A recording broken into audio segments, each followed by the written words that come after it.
Hello दोस्तों, welcome to my YouTube channel M. आपका फिर से स्वागत करते हैं हम आपका फिर से नए एक वीडियो के साथ। जैसे कि आज हम लोग केमिस्ट्री का 10वीं क्लास का पहला चैप्टर पढ़ेंगे, रासायनिक अभिक्रियाएं, रासायनिक अभिक्रिया एवं समीकरण। ठीक, रासायनिक अभिक्रिया एवं समीकरण। तो जैसे कि रासायनिक अभिक्रिया एवं समीकरण में हम लोगों को क्या क्या पढ़ना, पहले ही हम इसको बता देते हैं, फिर वैसे वैसे चैप्टर वाइज हम लोग पढ़ते जाएंगे। जैसे कि रासायनिक प्रक्रिया में फर्स्ट समीकरण में पहला लेसन जो है उसमें हम लोग रासायनिक समीकरण पढ़ेंगे। ठीक, रासायनिक समीकरण पढ़ेंगे, रासायनिक अभिक्रिया पढ़ेंगे, उत्पाद अभिकारक क्या होता है ये जानेंगे, संतुष्ट समीकरण क्या, संतुष्ट समीकरण का क्या तात्पर्य है ये देखेंगे।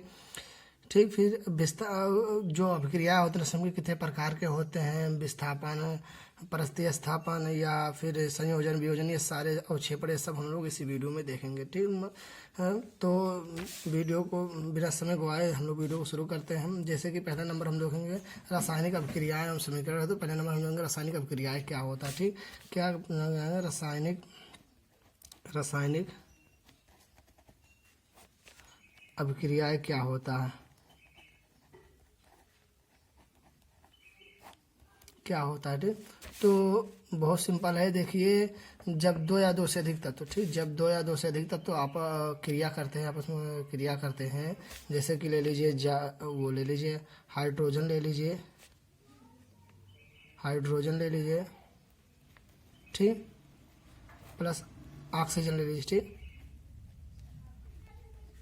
ऑक्सीजन। ठीक, तो यहाँ पर देखिए कोई ज़रूरी नहीं कि दो ही रहे, ठीक, एक ना रहे, दो या दो से अधिक तत्व रहे। ठीक, जब आपस में भाग क्रिया करते हैं, ठीक, तो क्या बनाते हैं, जब आपस में तो नए उत्पाद बनाते हैं। ठीक, नए उत्पाद, तो जब दो या दो से अधिक तत्व आपस में क्रिया करते हैं, ठीक, और नए गुणधर्म तत्व का निर्माण करते हैं, तो वही क्या कहलाता है, रासायनिक क्रिया कहलाता है। ठीक, दो या दो से अधिक तत्व आपस में मिलकर के नए गुणधर्म तत्वों का निर्माण करते हैं, तो उसे रासायनिक अभिक्रियाएं कहते हैं। ठीक, यहाँ पर हमने दो ही ले, तीन भी ले सकते, चार भी, जितने भी हो ले सकते हैं, और नए गुणधर्म और तत्वों का निर्माण करना, बस वही क्या कहलाएगा, आपका रासायनिक अभिक्रियाएं कहलाएगा। ठीक, ये हो गया।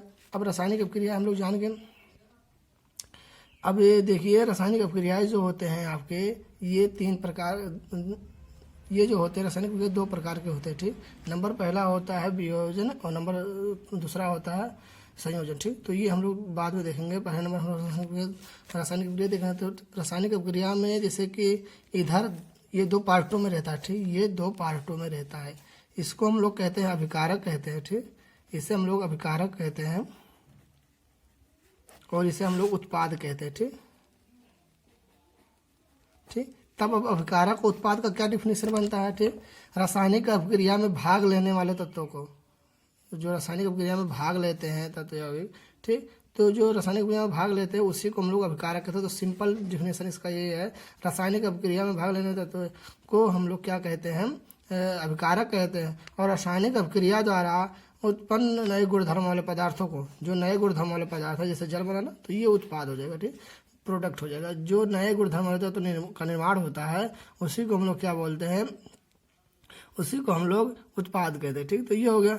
अब हम लोग रासायनिक समीकरण किसे कहते हैं। ठीक, रासायनिक, तो जो रासायनिक अभिक्रियाओं में जो तत्व उपस्थित होते, ठीक, उनके प्रतीकों, जो उनके प्रतीक होते, चिन्ह होते, उनके रूप में उन्हें लिखना ही क्या कहलाता है, क्या कहलाता है, वो रासायनिक समीकरण कहलाता है। ठीक, जैसे कि आपका हो गया H2 प्लस O2।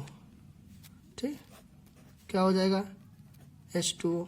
ठीक, देखिए H2 क्या होता है, एक रहता है, इस पर एक प्लस चार्ज रहता है।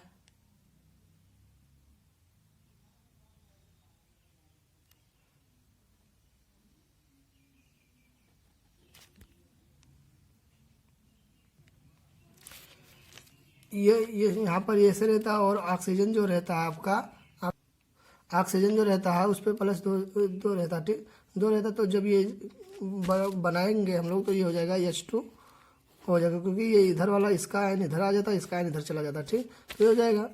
ठीक, तो ये आपको क्या कहलाएगा, यही आपका रासायनिक समीकरण कहलाएगा। ठीक, यानी कि रासायनिक अभिक्रियाओं में उपस्थित तत्वों को उनके प्रतीकों के रूप में लिखना ही रासायनिक समीकरण कहलाता है। ठीक, रासायनिक समीकरण किसे कहते हैं, रासायनिक समीकरण रासायनिक अभिक्रिया में जो तत्व भाग लेते हैं, पार्टिसिपेट होते हैं, ठीक, उनमें उनको उनके प्रतीकों के रूप में लिखना ही क्या कहलाता है, रासायनिक समीकरण कहलाता है। फिर से देखिए, रासायनिक अभिक्रियाओं में उपस्थित तत्वों को उनके प्रतीकों के रूप में लिखना ही रासायनिक समीकरण कहलाता है, ठीक। अब हम लोग देखेंगे ये रासायनिक समीकरण क्या हो गया, ये आपका रासायनिक समीकरण हो गया, ठीक, रासायनिक समीकरण हो गया, रासायनिक समीकरण आपका हो गया, कंप्लीट हो गया ये, ठीक। अब हम लोग देखेंगे रासायनिक समीकरण हो गया, तो हम लोग देखेंगे रासायनिक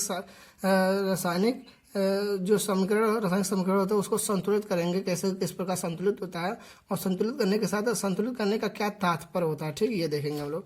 तो जैसे कि ये आपका क्या है, H2 + O2, यहाँ पर क्या बना, H2O, ठीक। तो हम लोग सिंपल देखेंगे, बहुत आसान ट्रिक बताएंगे कैसे हम लोग रासायनिक समीकरण को संतुलित करें, ये बहुत आसान। देखिए जैसे कि यहाँ पर हाइड्रोजन कितना है 2, देखिए ऑक्सीजन कितना है 2, ठीक, यहाँ पर कितना, ये सब हम ऐसे रफ कर सकते हैं, बस और कुछ नहीं, ठीक। यहाँ पर हाइड्रोजन कितना है 2 है, ऑक्सीजन कितना है 1, ठीक। तो अगर हम इसमें 2 का गुणा कर दें, ठीक, तो ऑक्सीजन हो जाएगा। लेकिन यहाँ पर जब 2 से हम गुणा कर दिए तो यहाँ पर भी 2 से गुणा करना पड़ेगा, तो यहाँ पर 4 हो जाएगा। तो आप क्या कर दीजिए, यहाँ पर 2 और से गुणा कर दीजिए, तो यहाँ पर भी 4 हो गया, और यहाँ पर भी 4 हो गया, यहाँ पर भी 4 हो गया, और यहाँ नहीं सॉरी, यहाँ पर ऑक्सीजन का 2 है ही, ठीक। तो यहाँ पर देखिए, यहाँ पर हम लोग 2 लगा देते हैं। देखिए अगर यहाँ पर 2 लगाएंगे, आगे लगाएंगे, तो जो यौगिक बनता है, ठीक, उसमें क्या होगा, पूरा का पूरे में गुणा हो जाएगा, यानी कि 2 दूना 4 हो जाएगा, यहाँ पर 2 कम 2 हो जाएगा, ठीक, ये जाने रहिए। अगर अलग अलग है तो अगर इसमें हम आगे से 2 गुणा करें तो इसी में होगा, ना कि इसमें होगा, क्योंकि जब धन का चिन्ह रहेगा तब सिर्फ इसी में होगा और इसमें नहीं होगा, ठीक। तो रासायनिक समीकरण यही संतुलित करने यही है, ठीक, इसी प्रकार से संतुलित किया जाता है, ठीक। रासायनिक समीकरण इसी तरह से संतुलित किया जाता है। हम रासायनिक समीकरण का संतुलित हो गया।